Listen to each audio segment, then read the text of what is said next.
Liam is a run-of-the-mill pathetic man. His daily grind was at a company so toxic it made his boss look like a level 99 villain, demanding impossible overtime and then roasting him for the inevitable failure. But at least he had a loving wife and daughter at home.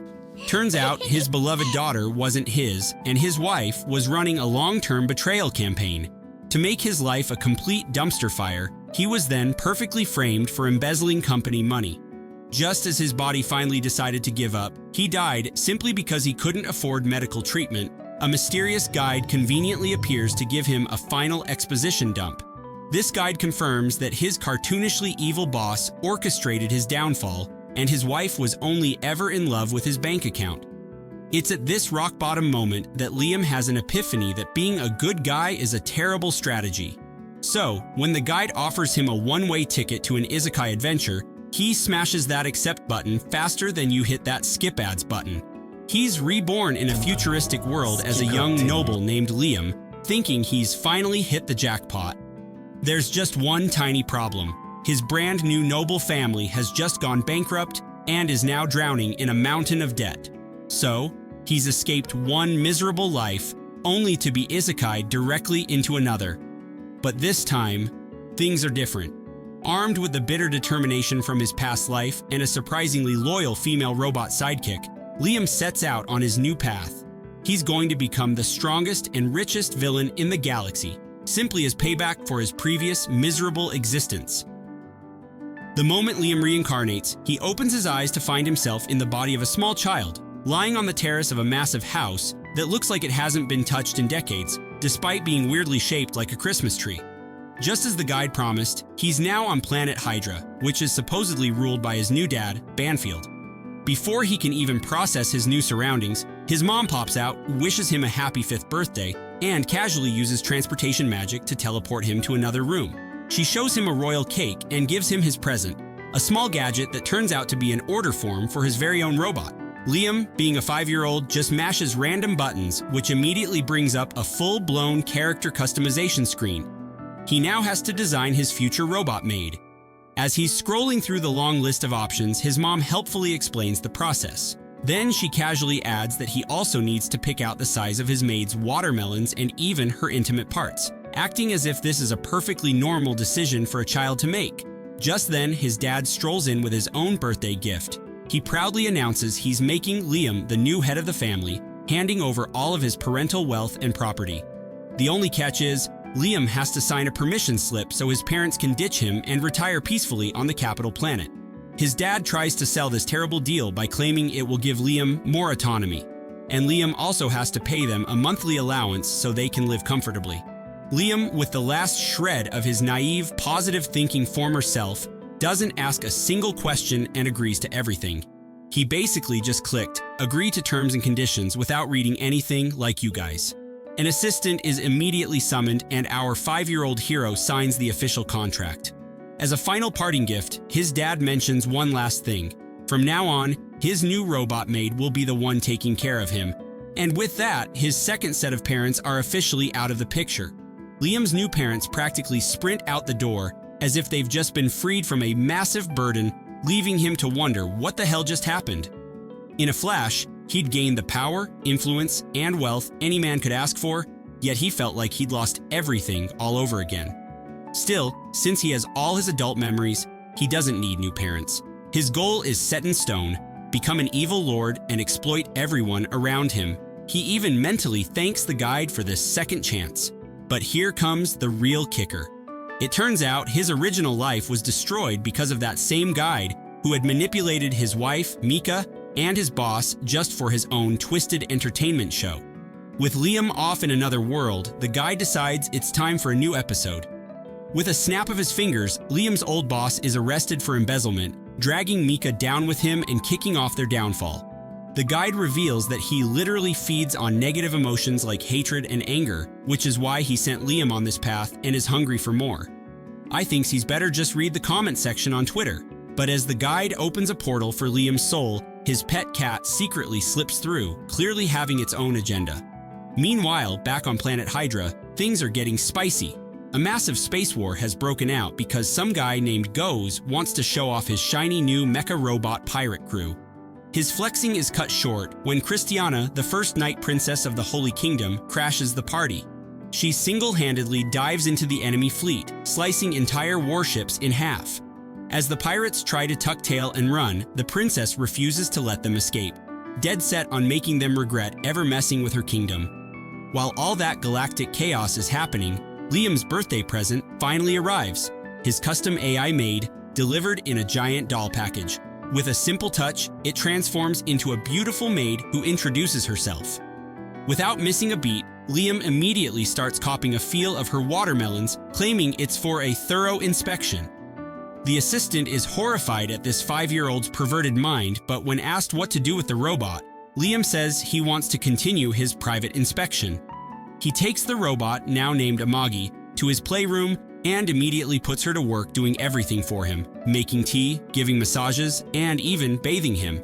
Just as Liam is getting properly settled into his massage, the assistant busts in, probably worried she'd find a crime scene in the playroom. Liam tells him not to worry. After all, while his body might be 5, his mind is that of a 36-year-old degenerate adult and perverted mind. Amagi, however, immediately fact-checks him. She explains that in this empire, you're not legally an adult until you're 50, and most people don't consider themselves truly grown up until they hit 100. Suddenly, Liam's plan to be a mature evil lord feels a little premature. Imegi also adds that humans here live for 500 to 600 years, which finally explains why everyone is so obsessed with gardening. Seeing Liam getting way too comfortable, the assistant steps in with a warning that the Empire absolutely hates AI. If a noble like Liam is seen getting cozy with a robot doll, it's a one-way ticket to scandal. The treasurer explains that humanity was nearly wiped out by robots in the past. Liam, confused, asks if they weren't programmed with the 3 basic laws of robotics, only to be met with a completely blank stare. The old man has zero idea what he's talking about. It's at this moment Liam realizes this universe was built on some seriously flawed logic. The treasurer continues his story, explaining that during these dark times, a group of brave warriors somehow managed to beat the evil robots and miraculously win, founding the Hydra Empire. This just confuses Liam more. If everyone hates robots, why did his mom give him one? The assistant hesitates, but since Liam is technically his boss now, he spills the bitter truth. He confirms that Liam's parents completely screwed him over, running away and leaving him to inherit the massive multi-generational debt that's been crushing their family. Turns out Liam's great-grandpa was a wise ruler, but he failed to raise his heir properly, producing a useless idiot who blew through the entire family fortune. The debt has been snowballing ever since, and the treasurer predicts things are about to get much, much worse for the planet. After processing all this new information, Liam is left with one soul-crushing question. How the hell is he supposed to become an evil lord when he's broke and has zero actual power? Meanwhile, in a local bar, the common folk are already gossiping about their new 5-year-old lord. Some are cautiously optimistic, while others are pretty sure they're doomed to another era of suffering. Back at the mansion, Liam is connecting the dots. He starts to suspect his parents didn't just abandon him, they literally had him just so they could dump all their debt onto a newborn. The assistant confirms this horrible truth, making Liam wonder if he's destined to be used and thrown away in this life too.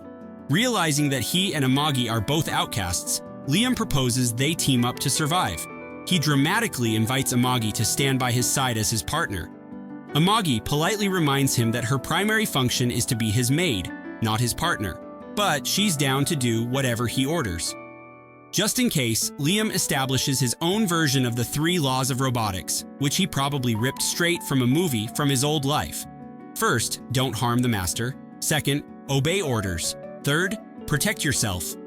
He asks Amagi for advice on his evil lord plan. As an AI, she suggests the most efficient route, an education capsule that can cram 10 years of knowledge into his brain and buff his body, all in one convenient session.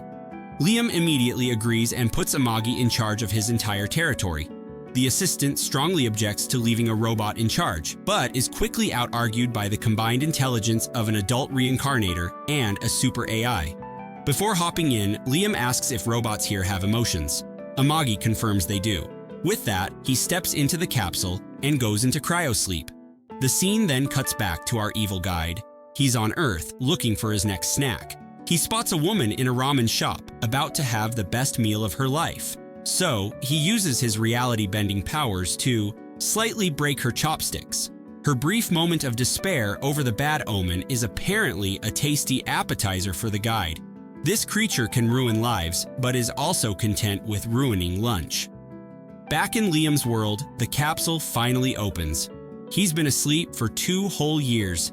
His physical body has grown, and after a few seconds of wobbling, he's totally used to it. He asks for a status report, and it turns out, while Liam was sleeping, Amagi has been single-handedly running the place like a seasoned CEO. Liam takes a tour and is stunned. Amagi hasn't just been paying the bills. She's built a massive new spaceport and a floating dock in the sky for mechs and warships. Liam eagerly visits the dock, completely starstruck by the giant mobile knights he now owns. When he says he wants to pilot one, Amagi immediately sets it up.